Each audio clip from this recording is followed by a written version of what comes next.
Hello আমার প্রিয় দর্শক বন্ধু, কেমন আছো তোমরা সবাই? আমি রয়েছি তোমাদের সাথে রিক। আজকের ভিডিওতে একটা ইম্পর্টেন্ট টপিক নিয়ে তোমাদের সাথে আলোচনা করব এবং তোমাদের এই টপিকটা তোমাকে যে কোনো বিপদ থেকে রক্ষা করবে। কেমন বিপদ? যখন তোমাদের রাগ হয় বা তোমরা যখন ক্রোধিত হয়ে যাও, যখন তোমরা বড্ড রেগে যাও, সেই সময় থেকে রক্ষা করবে। নিজেকে সেই সময় সামলাবে কী করে? প্রথম কথা হচ্ছে, আমরা যখন কোনো একটা সিচুয়েশানে খুব রেগে যাই তখন আমাদের কিছু জিনিস করলে হবে না। যেমন, যদি কেউ সামনে থাকে তার সাথে কথা বলা যাবে না। আমি জানি এই রাগ আটকানোটা খুব একটা কষ্টকর ব্যাপার, সেই মুহূর্তে মুখ দিয়ে কিছু না বলা, কিন্তু তোমাকে করতে হবে। কারণ তুমি যদি রাগের মাথায় কাউকে কিছু বলে দাও তাহলে কিন্তু সেই কথাটা আর ফেরানো যাবে না। 1 নম্বর।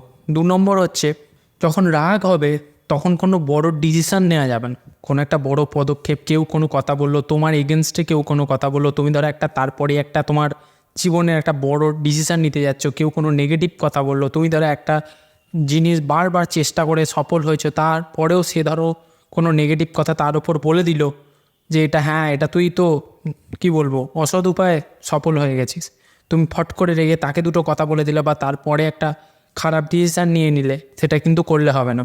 3 নম্বর হচ্ছে, যখন তুমি রেগে যাবে প্রচুর তখন ফোন ঘাঁটলে হবে না, একদম ফোন ঘাঁট। কারণ রেগে যখন যাবে তখন ফোনেতে তুমি এমন কিছু জিনিস খুঁজবে যেগুলো তোমাকে রিল্যাক্স করবে, আর তুমি ভুলভাল জিনিস সার্চ করবে বা ফোনটাকে ছুঁড়ে ভেঙেও দিতে পারো। এতে তোমার ক্ষতি হবে, লাভ কিছু হবে না। সবচেয়ে বেস্ট, যখন তুমি ধরো প্রচণ্ড রেগে যাও, পারলে সেই সিচুয়েশান থেকে পালিয়ে যাও। সেই সিচুয়েশান থেকে নিজেকে পালিয়ে যাওয়ার চেষ্টা করবে। কোনো ওয়াশরুমে চলে যাবে বা বাথরুমে চলে যাবে, গিয়ে চোখ মুখে ভালো করে জল দেবে, কি চুপ করে বসার চেষ্টা করবে। কোনো ঠান্ডা জাতীয় কোনো বস্তু খেতে পারো যাতে নিজের মেজাজটা ঠান্ডা হয়। আমি একটা প্রসেস অনেক দিন আগে শুনেছিলাম, 1 2 3 4 করে গুনতে বলছে।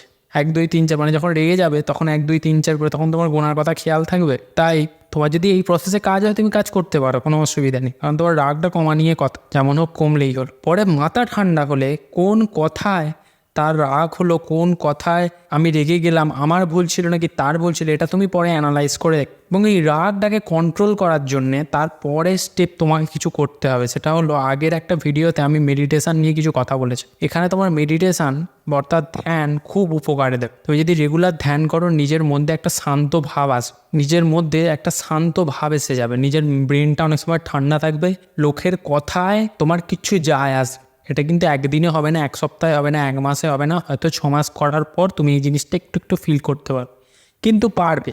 তাই এমন কোনো সিচুয়েশানে নিজেকে ফেলো না, বা এমন কোনো সিচুয়েশানে রিয়্যাক্ট করে বসো না যে সিচুয়েশানটা তোমার জীবনে খুব ভ্যালুয়েবল। কারণ তুমি সেই কথাটা আর ফেরাতে পারবে না, পরে রিগ্রেট ছাড়া তোমার আর কিছু হবে না। ঠিক আছে? এটা এনি সিচুয়েশানের ক্ষেত্রে কার্যকরী, যে কোনো পরিস্থিতিতে এটা কাজ। তুমি যদি রেগে গিয়ে কাউকে কোনো একটা কথা বলে ফেলো, বাবাকে বলে ফেলো, মাকে বলে ফেলো, স্কুলের কোনো টিচারকে বলে ফেলো, অফিসের কোনো কলিগকে বলে ফেলো, বা অফিসের বসকে বলে ফেলো, তাহলে কী হবে? তোমার চাকরি নিয়ে, তোমার জীবন নিয়ে, তোমার প্রতি লোকের একটা ক্যারেক্টারিস্টিক বা তোমার প্রতি যে তার একটা ভালো চিন্তাভাবনা ছিল সেটা কিন্তু বদলে যাবে। ঠিক আছে? তোমার মুখে কোনো খারাপ ভাষা বেরিয়ে পড়তে পারে, কিন্তু ভাষাটা বলে ফেলার পর তাতে ফেরাতে পারবে না। সারা জীবনের রিগ্রেটের চেয়ে ওই 5 সেকেন্ড 10 সেকেন্ডের জন্য নিজেকে কন্ট্রোল করে নেওয়া ভালো। বা তুমি বলতে পারো তার ভুল, আমি তোকে বোঝাতে চাই, সেটা তুমি পরে ভালো মুখে বোঝাবে তোমার যখন মাথাটা ঠান্ডা হয়ে যাবে, কিন্তু রেগে গেলে হবে না। রাগ হচ্ছে খুব একটা বাজে জিনিস।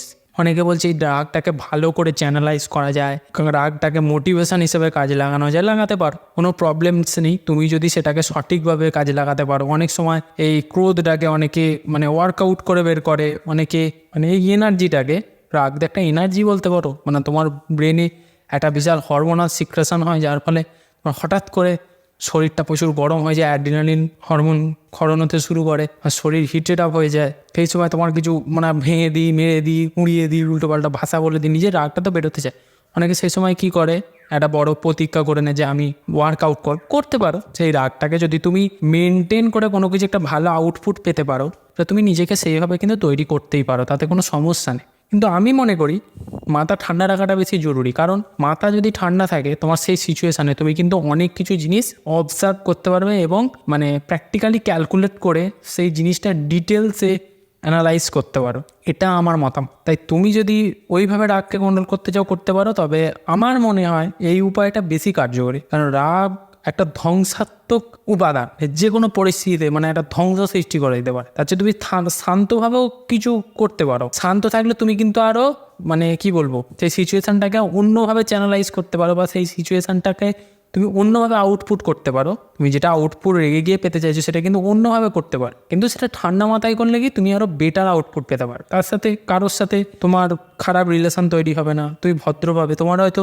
অফিসে কোনো একটা চেঁচামেচি হলো বা অফিসে কোনো একটা ব্যাড কমিউনিকেশান হলো, যার ফলে তোমাকে কেউ কিছু বললো, তুমি কি বললে যে ফট করে তুমি বেরিয়ে গেলে, মানে তুমি কি যেটা খারাপ কথা বলে দিয়ে তুমি হয়তো বললে আমি আর কাল থেকে কাজ করবো না, এরকম মনের মধ্যে একটা সিদ্ধান্ত নিয়ে নিলে, বা উল্টো পাল্টা তাকে একটা ভাষা বলে দিলে, নিজের ক্রোধটাকে কন্ট্রোল করতে পারলে। এতে কি হলো, তুমি যখন জায়গাটা ছেড়ে দিলে তখন তোমার শেষে কি একটা ব্যাড রিলেশন তৈরি হলো। এবার তুমি হয়তো ভেবেই রেখেছো সে আমায় খারাপ কথা বলেছে মানে আমি অফিস ছেড়ে দেবো বা আমি কাজ করবো না। এখানে তোমার কি করা উচিত, সেই রাগটাকে তুমি কন্ট্রোল করে নিলে, কন্ট্রোল করে এসে তুমি শান্ত মাথা থেকে বোঝালে বা বোঝাতে চাইলে টেকনিক্যালিটিস মাধ্যমে যে আমি কাজ করবো না, একই হলো, কিন্তু তোমার রিলেশনটা ঠিক রইলো। এটা আমি চাইছি, যাতে তোমার কোনো পার্সোনালিটির ওপর, তোমার কোনো রিভিউয়ের ওপর তার কোনো খারাপ ইম্প্যাক্ট যেন না, সে কোনোভাবেই না বলতে পারে যে সে আমাকে একটা খারাপ ভাষা বলে দিয়েছে বা খারাপ কিছু করে দিয়েছে, যার ফলে তুমি ভুগতে পড়ে। ঠিক আছে, তাই আমার মনে হয় রাগটাকে এইভাবে কন্ট্রোল করা উচিত, এবং রাগকে প্র্যাকটিসের সাথে কন্ট্রোল করার জন্য তোমাকে ধ্যান করাটা অত্যন্ত জরুরি।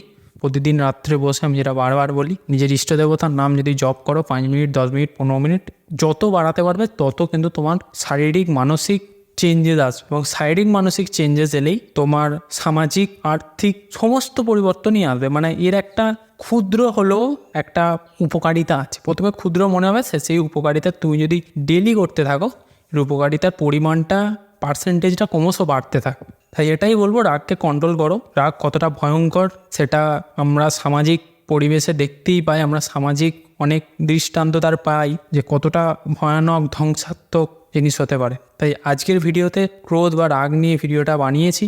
যারা এই ধরনের সিচুয়েশান বা এই ধরনের নিজের মানসিকতা আছে যে আমি ফট করে রেগে যাই বা আমি ফট করে কিছু একটা বলে ফেলি, নিজেকে কন্ট্রোল করতে পারি না, তাই আগে থেকে নিজেকে চেঞ্জ করার চেষ্টা করো। তার জন্য আমি একটা প্রসেস বলে দিয়েছি, ধ্যান করা। আজকের জন্য এইটুকুই, দেখা হচ্ছে পরের ভিডিওতে নতুন কোনো টপিক নিয়ে। ততক্ষণের জন্য বন্দে মাতরম, সকলে খুব ভালো থেকো। আর যা যা প্রবলেমস থাকবে আমাকে কমেন্ট সেকশানে জানাও, আমি সেগুলো অ্যানালাইজ করে তার উপর ভিডিও বানানোর চেষ্টা করব। টাটা সবাইকে আজকের মতো।